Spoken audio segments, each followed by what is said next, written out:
আজকে জামশেদপুর ম্যাচ এবং অন্যতম ইম্পর্টেন্ট ম্যাচ মোহনবাগানের জন্য। ভীষণ শক্ত ম্যাচ হতে চলেছে। এখন আপনারা বলতে পারেন আগেরবারও তো জামশেদপুরকে আমরা 3 গোল দিয়েছিলাম, তো এবারও দিতে পারবো। ব্যাপারটা কিন্তু সেম নয়। ওদের ঘরের মাঠের রেকর্ডটা কিন্তু অন্যরকম। ওরা ঘরের মাঠে 8টা ম্যাচ খেলেছে, তার মধ্যে 7টা জিতেছে, আর অ্যাওয়ে ম্যাচ থেকে মাত্র 2টো ম্যাচ জিতেছে। তো ঘরের মাঠে ওরা একটা অন্য লেভেলের খেলছে এবং ঘরটাকে ওরা দুর্গ বানিয়ে রেখেছে। শুধু তাই নয়, জামশেদপুর কিন্তু যে শুধু ছোট ছোট টিমকে হারিয়ে এই জায়গায় পৌঁছেছে তা নয়, অনেক বড় বড় টিমকে তারা হারিয়েছে। মুম্বাই সিটির মতো টিমকে তারা হারিয়েছে। তো এটা থেকে বোঝাই যাচ্ছে যে জামশেদপুর কিন্তু আজকে একটা বড়সড় চ্যালেঞ্জ দিতে চলেছে আমাদের, এবং আমাদেরকে সেই চ্যালেঞ্জটা অ্যাকসেপ্ট করে এবং চ্যালেঞ্জটা জিতে ম্যাচ থেকে 3 পয়েন্ট আনতে হবে। এখন অনেকেই ভাবছে যে এই ম্যাচটা জিতে গেলে আমরা একটা 11 পয়েন্টের লিডে চলে যাব, কিন্তু ব্যাপারটা তা হবে না। কারণ মোহনবাগান একটা ম্যাচ এক্সট্রা খেলে থাকবে বাকি 3জন যারা রয়েছে মোহনবাগানের ঘাড়ে ঘাড়ে তাদের থেকে, যদি আজকে জেতেও। তো পরে যদি তারা জিতে যায়, তারাও যদি প্রত্যেকে পরের ম্যাচগুলো থেকে 3 পয়েন্ট নিয়ে আসে, তাহলে ডিফারেন্সটা কিন্তু আর 11 পয়েন্টে থাকবে না।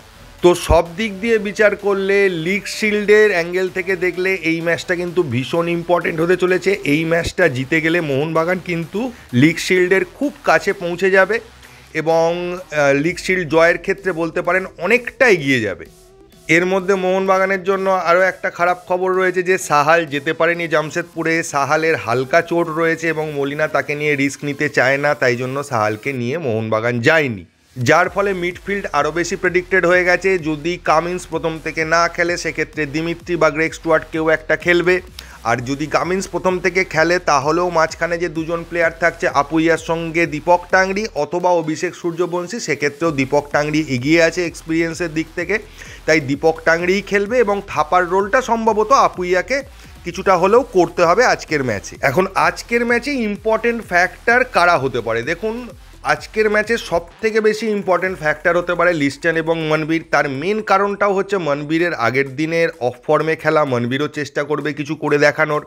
লিস্টনকে নিয়ে সমালোচনা চলছে, লিস্টন গোল করছে ঠিকই, তো লিস্টনেরও একটা এক্সট্রা চাহিদা থাকবে যে সে গোল করুক বা পাস করে তার বিরুদ্ধে যে ধরনের সমালোচনা চলছে সেটাকে চুপ করানোর চেষ্টা তিনি করবেন। আবার উল্টো দিক দিয়ে জামশেদপুরও সেটা জানে যে মোহনবাগানের উইং দুটো ভয়ঙ্কর, তারাও আটকানোর চেষ্টা করবে। তো লিস্টন মনবীরের কাছে একটা চ্যালেঞ্জ হতে চলেছে।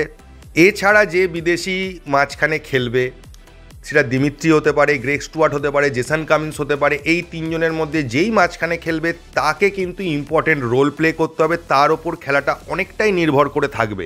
আশিস রায় যেমন প্রত্যেকটা ম্যাচে কিছু না কিছু ভুল করছে, সেরকম আশিস রায়ের মধ্যে একটা চেষ্টা এবং জেদ আছে নিজের ভুলগুলোকে শোধরানোর। তো আশা করছি আশিস রায় সেই ব্যাপারটা মাথায় নিয়েই নামবে এবং আজকের ম্যাচে হয়তো আশিস রায়ের থেকে ভুল কম দেখা যাওয়ার একটা সম্ভাবনা রয়েছে। শুভাশিস জানে সে নিজে টিমের ক্যাপ্টেন, তার দায়িত্ব কতটা।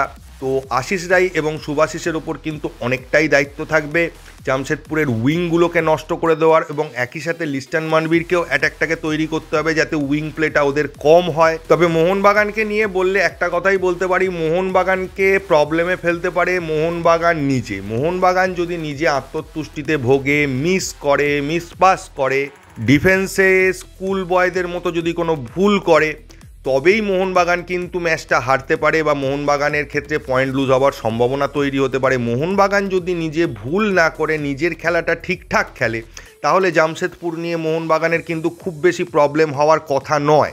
চিন্তার বিষয় অন্য জায়গায়। মোহনবাগান ভালো খেলে যাচ্ছে, পরপর ম্যাচ জিতে চলেছে, একদম শীর্ষে রয়েছে। সেই জায়গা থেকে কোনো রকম আত্মতুষ্টি যদি তাদের টিমের মধ্যে আসে বা ক্যাজুয়াল প্লে হয়, সেটাই কিন্তু মোহনবাগানের প্রবলেমের কারণ হয়ে দাঁড়িয়ে যাবে।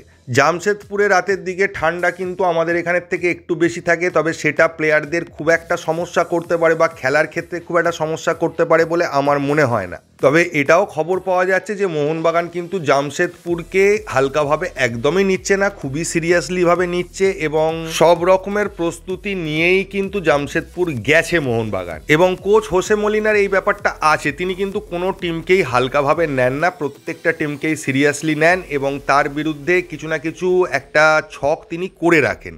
এখন উল্টো দিকেও খালিদ জামিল আছে, সেও যথেষ্ট পাকাপোক্ত এবং পোড়খাওয়া কোচ বলা চলে। লাস্ট যে ম্যাচটায় মোহনবাগান জামশেদপুরের মুখোমুখি হয়েছিল, সেখানে ডাগ আউটে খালিদ জামিল ছিল না, তো সেটাও একটা ফ্যাক্টর হতে চলেছে আজকের ম্যাচে। জামশেদপুরের প্লেয়াররা 100% দিয়ে খেলবে, তাদেরকে আটকানোর বা কাউন্টার করার জন্য আমাদেরকেও 100% দিয়ে খেলতে হবে, এর কোনো বিকল্প বা অল্টারনেটিভ হয় না। তো আশা করছি ভালো কিছুই হবে। যাই হোক না কেন, ম্যাচের পর তো ভিডিও নিয়েই আসছি, সেটা আমরা জিতলেও, আমরা হারলেও, আমরা ড্র করলেও, যাই হোক না কেন ভিডিও নিয়ে তো অবশ্যই আসবো।